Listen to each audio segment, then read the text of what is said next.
Hello, everyone. So today is a momentous day. Today is the 33rd Independence Day for Ukraine.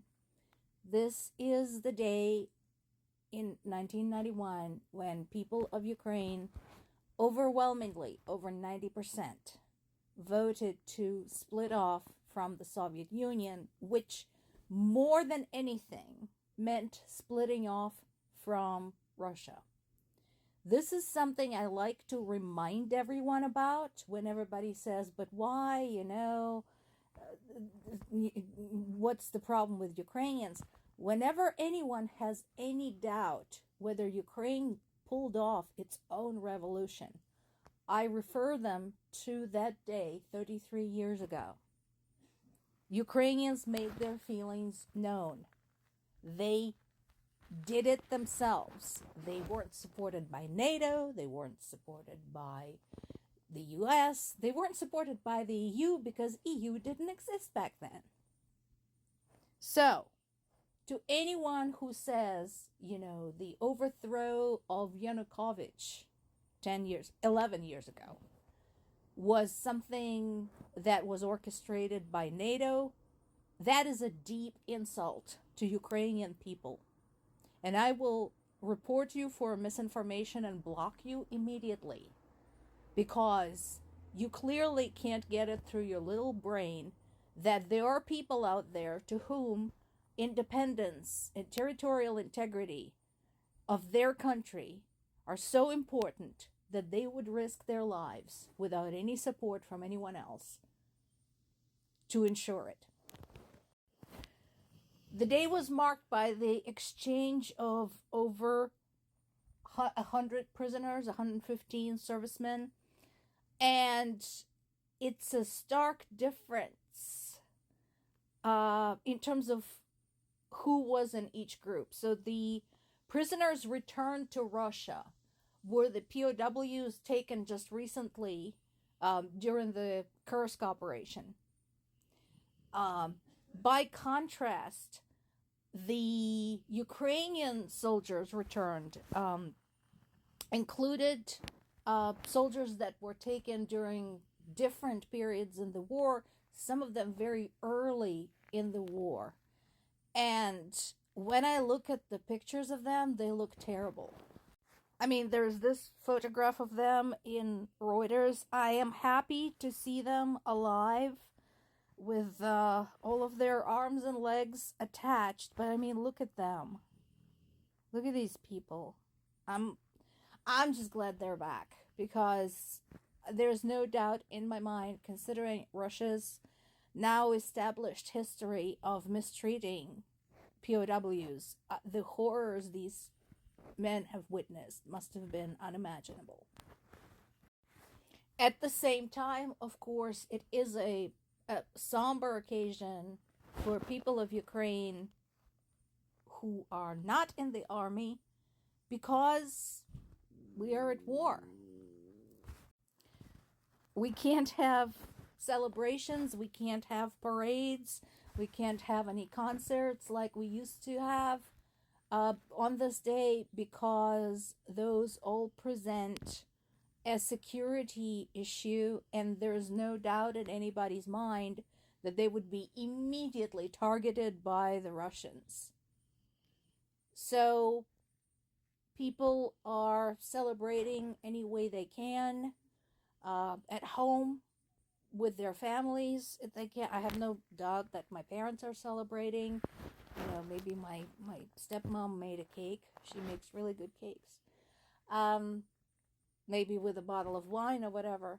But there's no mass celebration. So in absence of any outdoor venues to do this, Ukrainians took to the internet and posted congratulations to one another, to total strangers, to mark this day and remember and remind other people that this day indeed took place when people of Ukraine made their wishes crystal clear.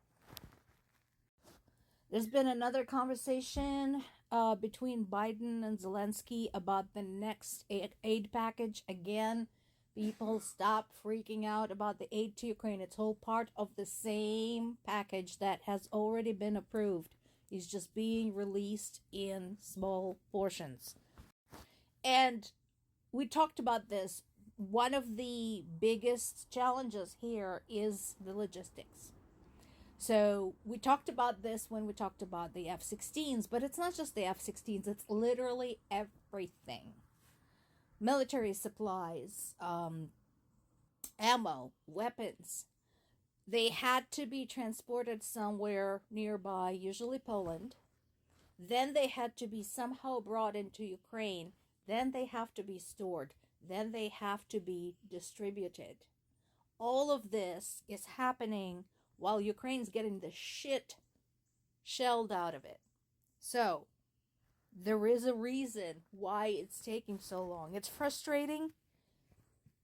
The aid is badly needed because a lot of the military experts said the use of the ammo due to the constant attacks is unprecedented. The rate of use is unprecedented. So, it is a challenge. And it's helping. Everything is helping. But this continues to be a big, slow, unwieldy process. In addition, U.S. had introduced another packet of sanctions against almost 400 people and companies who are tied to the war in Ukraine. Primarily, we're talking about the Russian-based defense and technology firms who are obviously working toward the war effort. And again, sanctions have their place and have their effect, but I continue to maintain that sanctions all by themselves don't really work. Because we've had sanctions now for 10.5 years since the annexation of Crimea, and the invasion happened anyway. Sanctions don't stop invasions. And some more updates about the military aid in addition to the U.S. package. This is great. So what is this all about? We know that we are getting a lot of the ammo and weapons from abroad, but for a while there's been a conversation going on about using Ukraine as a kind of military lab / test field for development and testing of new weapons. So, in addition to the stuff we are receiving ready-made, like the drones from Latvia, thank you Latvia, you're awesome. Norway is now helping us build our own. Now, again, this is going to be complicated. Where do you build a military factory to produce these NATO standard shells in this case? Where can you hide it and protect it? I mean, because that thing's going to have a Patriot system of its own on the roof. I'm not kidding. Because it will need to be built, it will need to be launched into production, and then it will need to be watched 24/7 for any acts of sabotage and for any attacks from the Russians. But the fact that the idea is there and we're starting toward that end is great, because as nice as it is that we have allies who supply aid, it's always good to have some resources of our own to defend the country. To all of the Ukrainians, wherever you are, happy Independence Day. My fellow Sprava Hromad supporters, pop over to their website today. They have a big auction and sale coming up to support the troops. You know what to do. Be safe. I don't need to tell you to be strong because you already are. We're gonna win this. Slava Ukraini!